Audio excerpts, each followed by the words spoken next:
Hello everybody. Welcome to a video about something pretty cool. Let me explain it to you.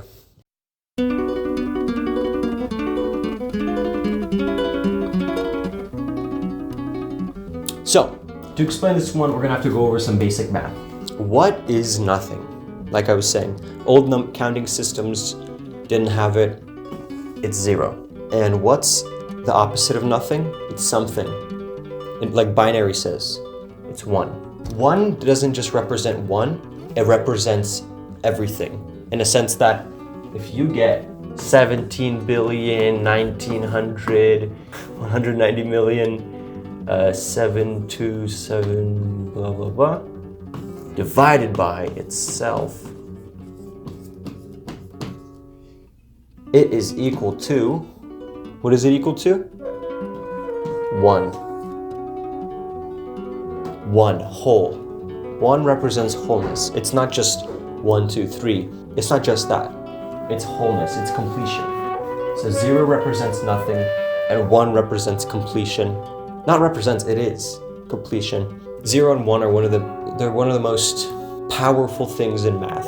They're very common, they're very useful. 0 and 1. So we'll put them in our thing here. What is this?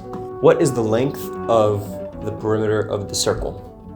Let's put that as P for perimeter. Well, obviously, Mikey, says you, it's pi. Well, I don't know if you said that. Hopefully you did. You get the diameter, you multiply it by pi.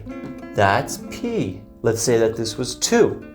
You get 2, and then we multiply it by pi, and then it equals something like 6.28. That's the length of the whole circle. All right, good. Now we know we're refreshed on pi. And now we'll put pi here in the corner as well, now that we've learned that. Next up, x to the power of 2 plus 1. What is x? What number times itself plus 1 equals 0? Well, we'll do a little bit of algebra. We can make this simpler by going minus 1, cancel out, minus 1. So we can rewrite it to x over 2 equals minus 1. So it kind of looks like we've kind of solved the problem.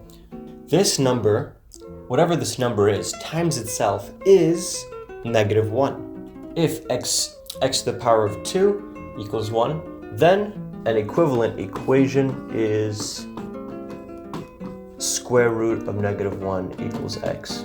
Or just square root of negative 1. Now, who would like to tell me what the square root of negative 1 is?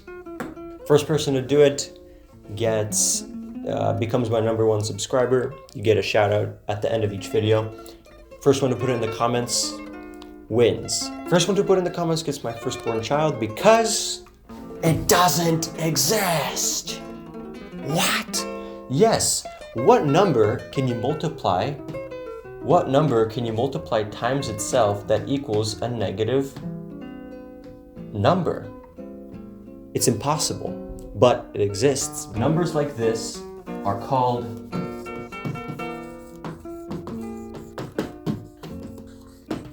imaginary numbers. It can't exist, but it does.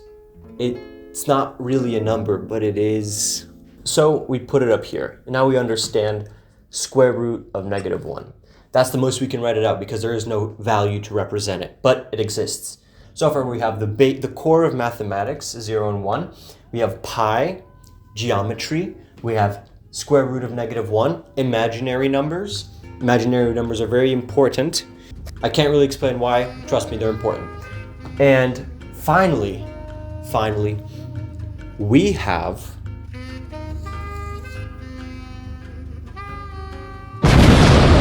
you heard me right. E. What the heck, Mikey? Discovered by, and this one is probably the most complex out of all of them, but do not be disheartened, I will explain it to you. E. What is it? Kind of discovered by a guy named Jacob Bernoulli. He was figuring out, okay, let's say I have some money, okay? We have you, and you have $1, your good $1. And you walk to the bank and you put your money in there. The bank is kind of in the dumps, so they want your money there, so they give you an interest rate of 100%. A 100% annual rate. Zooey mama, you say? I'm keeping my dollar here. This man, Jacob Bernoulli, was kind of looking into this. He's like, okay, I want to see how compound interest works. So you come from this bank, and after 1 year passes, you get your 100%. So $1 times 100% is another dollar. Now you're at $2, baby. You're twice as rich. Great interest. But what Mr. Jacob Bernoulli wanted to know is, I'm getting paid once in a year, but what if I did it twice a year? So first you got paid after 1 year. This is a year, I get 100% this year, but what if I get 50% in 6 months and then 50% in another 6 months? Put in your calculations of what you think the payout is gonna be. But just like the penny that doubles every day for a month, you end up getting more in this situation. So we'll count it out. In this scenario, you had $2, right? In this situation, first year, you get $1 times 50%, that's $1.50. You're at $1.50, okay. Then in your second 6 months, you get interest on this as well. Well, what's 50% of that? It's 75. So now you're at $2.25. Look at that. You are 25 cents richer just from getting your interest paid out quicker. It's the same rate, it's just cut, but it's quicker. So we'll do this again. What if we do it every 3 months, just at 25%? Well, I'm gonna spare you the calculations. There's actually a nifty formula that I think Euler developed. I'll share the formula with you guys just in case. 1 plus 1 over n to the power of n. And n just represents how many times we're getting paid out. And with this way, we get $2.44. No way, even more money just from getting paid out every 3 months, 4 times a year. So what Mr. Jacob Bernoulli wanted to know was, wait, so if I just get paid every day, 365, well, he wanted to know a lot. He wanted to know a lot of things. I don't know exactly everything he wanted to know, but let's say this is 365. So after getting paid for 365 days, you get paid like that tiny bit of percent. So it's like point something percent. 365 days, you get $2.71. And the more, I wish I could extend my whiteboard. Just remember this, 2.71, okay?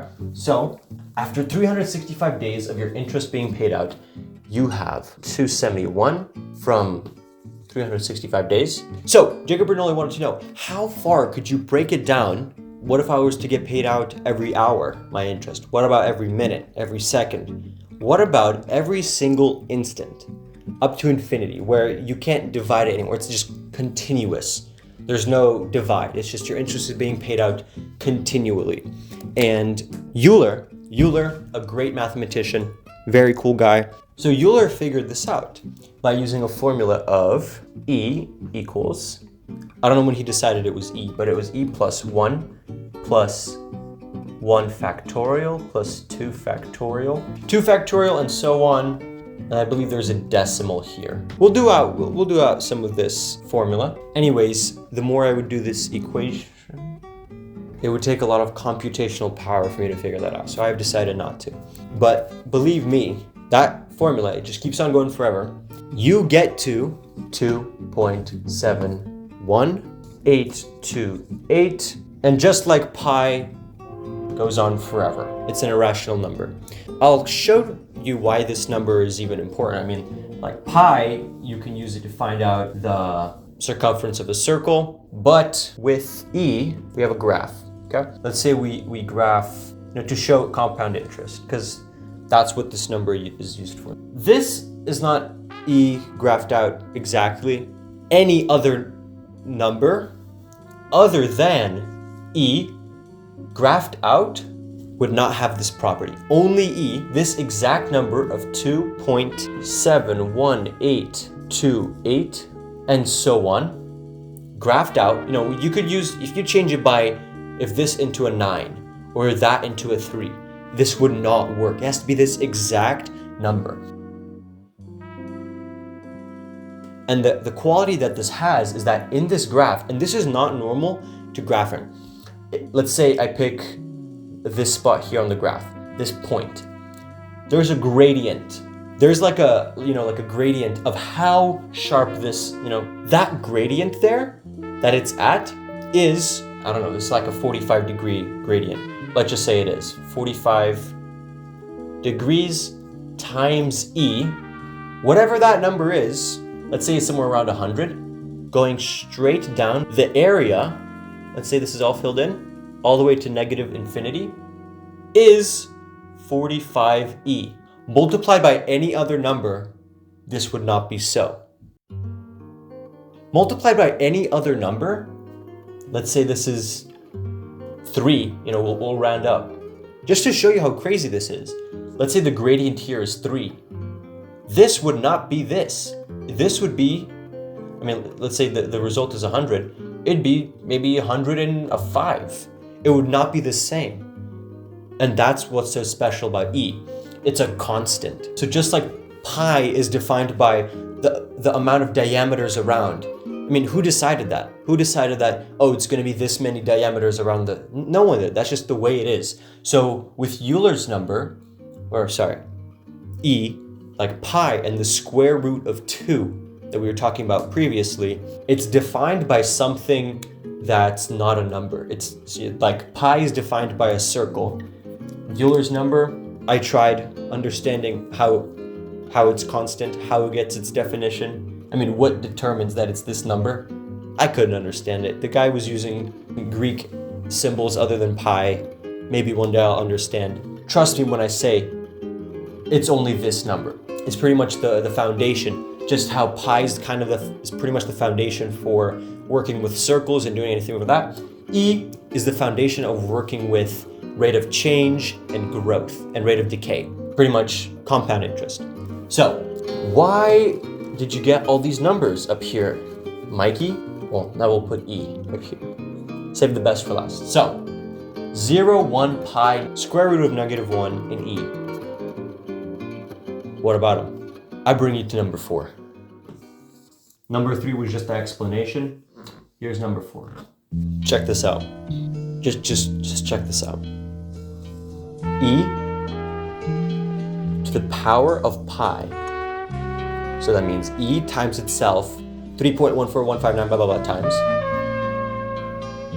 times square root of number -1, also known as I, plus 1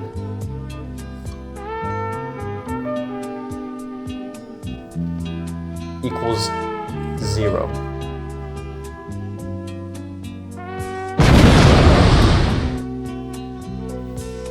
If you're not freaking out right now, I don't know what you're doing.